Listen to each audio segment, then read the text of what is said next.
Bonjour, aujourd'hui nous allons parler de calcul littéral. Déjà, une expression littérale, qu'est-ce que c'est? Une expression littérale est une expression dans laquelle figurent des lettres et des nombres. Une même lettre désigne toujours un même nombre dans une expression littérale donnée. Par exemple, la formule de l'aire d'un rectangle que vous connaissez tous, c'est l'aire qui est égale à longueur fois largeur. Donc, le grand L représente la longueur. Si mon rectangle fait 8 mètres de longueur sur 5 mètres de large, mon grand L vaudra 8 et mon petit l 5.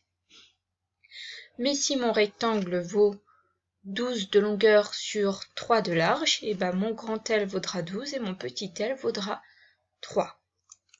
Vous voyez, vous avez déjà l'habitude d'utiliser les expressions littérales sans savoir que ça s'appelait comme ça peut-être.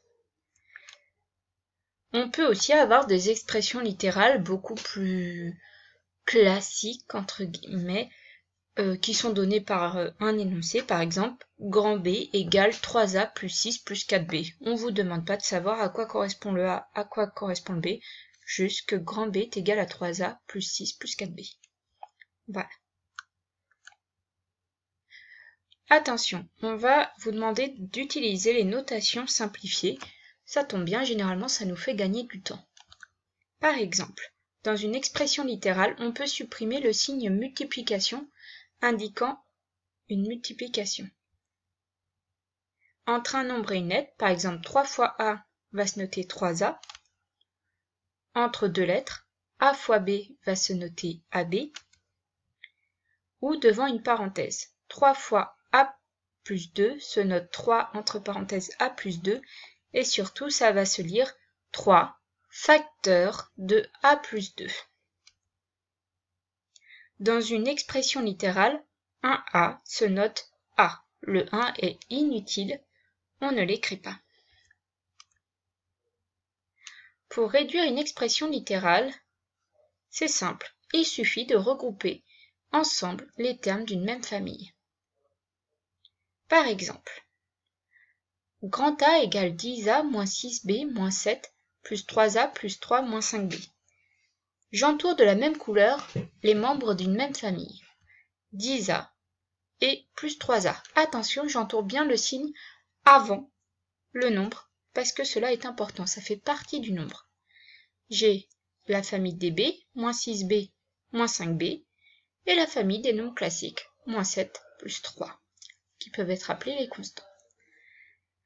Donc on a A qui est égal 10A plus 3A, moins 6B moins 5B, moins 7 plus 3. Ce qui va nous donner 10A plus 3A, 13A, moins 6B moins 5B, moins 11B, moins 7 plus 3, moins 4. Donc, grand A est égal à 13A moins 11B, moins 4, pardon. Prenons un autre exemple. B égale 10H plus 8H carré, moins 2H plus 3, moins 5H carré. J'ai tout d'abord la famille des H. 10H moins 2H. J'ai la famille des H carrés. Ce n'est pas la même. Plus 8H carré moins 5H carré. Et j'ai la famille des nombres classiques, plus 3. Donc B, c'est égal à 8H carré moins 5H carré, plus 10H moins 2H, plus 3. Ce qui va nous donner 3H carré, plus 8H, plus 3. Généralement, on met les lettres dans l'ordre alphabétique et les puissances les plus fortes en premier.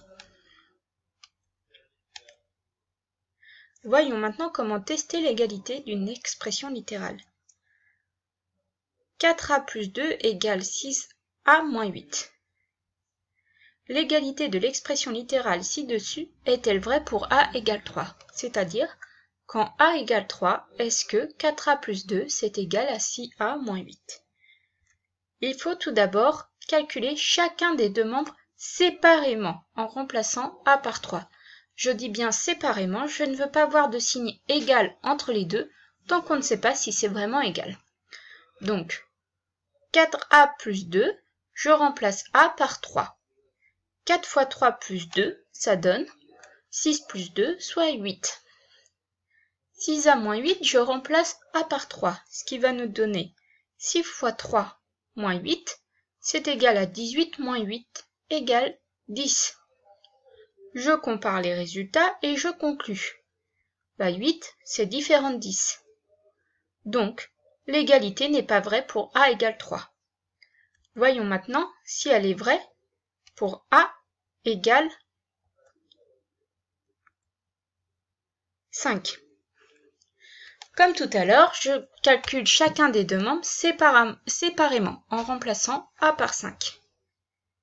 4 fois 5 plus 2, ça donne 20 plus 2, 22.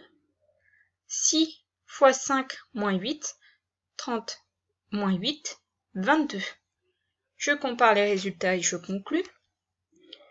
22 égale 22, donc l'égalité est vraie pour a égale 5.